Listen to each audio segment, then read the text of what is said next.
You know, I started playing Yu-Gi-Oh! I do think it was 2022. It was before Tier Elements, but right around the release of Alba Strike. I came from Master Duel, but obviously I loved Yu-Gi-Oh! Way before that. I played the Playground Yu-Gi-Oh! I watched the anime, but that was the time where I took it seriously. Well, as serious as you can be on Master Duel, but once I transitioned to the TCG, I started to ask my opponents about their deck prices. I was rocking 3 Alba Strike structure decks, thinking I was unique because I had no clue about the current meta.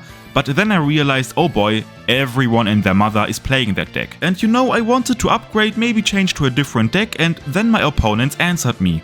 300, 400, 500. I remember especially Sword Soul was very expensive back then. I thought to myself, bro, it's even more expensive than Master Duel. That's a big pill you have to swallow first. But I had so much fun playing the TCG that I decided, okay, I will invest that kind of money. By the way, my first real deck was TrinityYGO, and I remember back then paying like 100 euros to get a playset of Crossout Designator. It was crazy expensive back then. All of that money just to say with TrinityYGO, okay, I never cross-outed Nibiru in my life, that was the reason why it was in there. Anyways, back to the topic. If you are one of the people that can say, okay, I will invest that kind of money, you are privileged. I mean, some people simply don't have that kind of money to spend on a card game, or they don't want to, and I understand both sides. I don't agree with the narrative that it's okay for a hobby needing you to be financially privileged in order to enjoy it. In my opinion, everyone should be able to enjoy a hobby regardless if you have money or not, but as sad as it sounds, the reality is just different. And we have to accept that fact, sadly. If you want to compete at a high level in Yu-Gi-Oh!,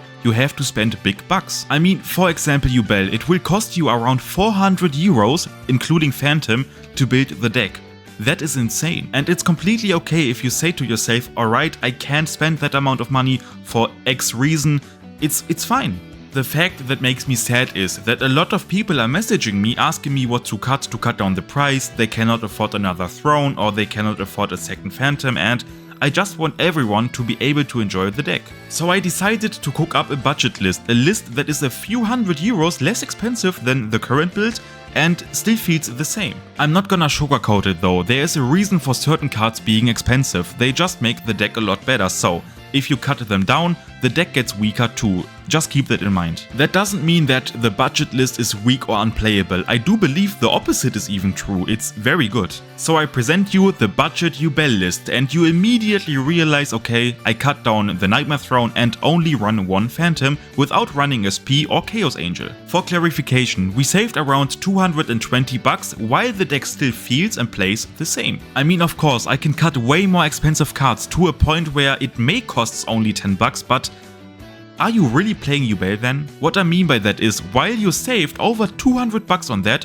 you still perform the same combos, you still have the same choke points, the same combo ceiling, and it still feels the same as the normal build. I cut down 2 Nightmare Thrones. Nightmare Throne is sadly getting very expensive, but instead I added Set Rotation and Chicken Game. Chicken Game can be any field spell, but Chicken Game in itself provides a little bit value if you draw it. So your deck still has 3 chances to open Nightmare Throne, one with Terraforming, the second one with Set Rotation, and the third one is Nightmare Throne itself. We also still run Phantom. I sadly think even though it's expensive, yes, it's necessary. If you don't run Phantom, the deck is significantly weaker. Even only having one Phantom is very good. Regarding the combo, if you really think about it, Nightmare Throne is just a 2-card combo, basically Samsara plus Beckoning Beast or even, under some circumstances, Squirmer. So just by having Samsara plus any monster to extend with gets you to the same end result as what Nightmare Throne does. That is the reason why we run 2 maps, to basically grab you the other part you need.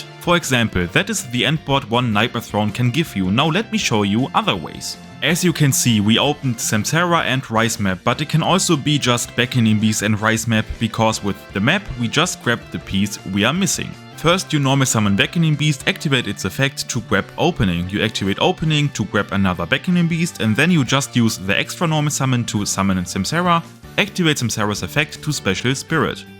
Spirit will of course give you 1 Nightmare Pain to the field, and you immediately activate it to pop the Spirit to grab you 1 Squirmer. Effect Spirit, no Throne. to get the OG Yubel to the field, and now you link into Yama with Beckoning Beast and the OG Yubel. And Yama will of course, like always, grab the best doggy Shavara. Then we fuse OG Yubel and Dark Beckoning Beast both in the graveyard into Phantom. We use Squirmer's effect to special summon itself and then link Yama and Squirmer into Rage. Now we activate Squirmer's graveyard effect to reborn Spirit, and with Best Doggy we now activate its effect to pop Spirit. You activate both Spirit and Yama to reborn Spirit, but if you want to save Yama, you can just use Opening instead to reborn the Spirit. Yama will get Spirit to the field, and of course OG Yubel is also coming. Link Rage and Shavara now into the Promethean Princess. Yes, we still play her, yes there are other options, but more to that later. We activate Shavara's effect to set Chamber. Then we use Princess to reborn the Shavara to then link into the Chimera.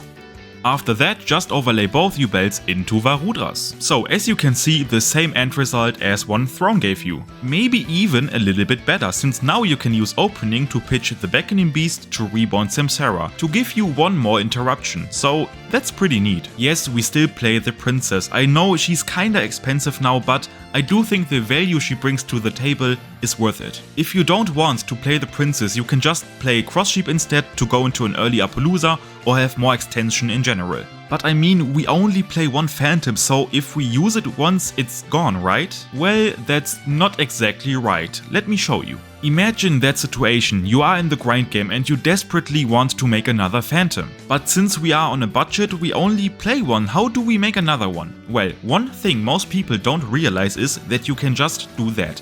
Activate Nightmare Pain to pop the Spirit, to add one Squirmer, whatever, and now you can activate Spirit and Chainlink to Nightmare Throne to recycle the Phantom.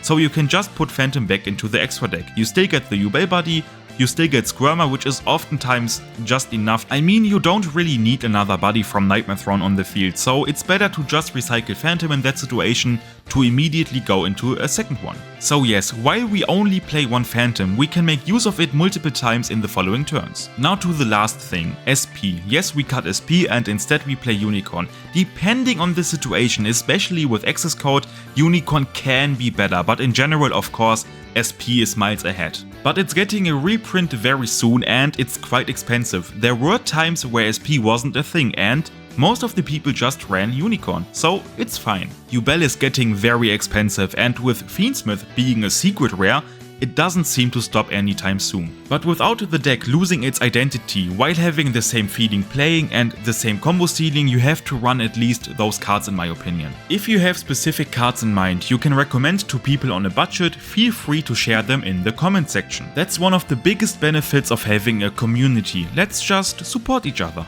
I wish I can help some people or at least give some ideas with that list. I mean, I wish I can change something about the price, but sadly I can't. See ya.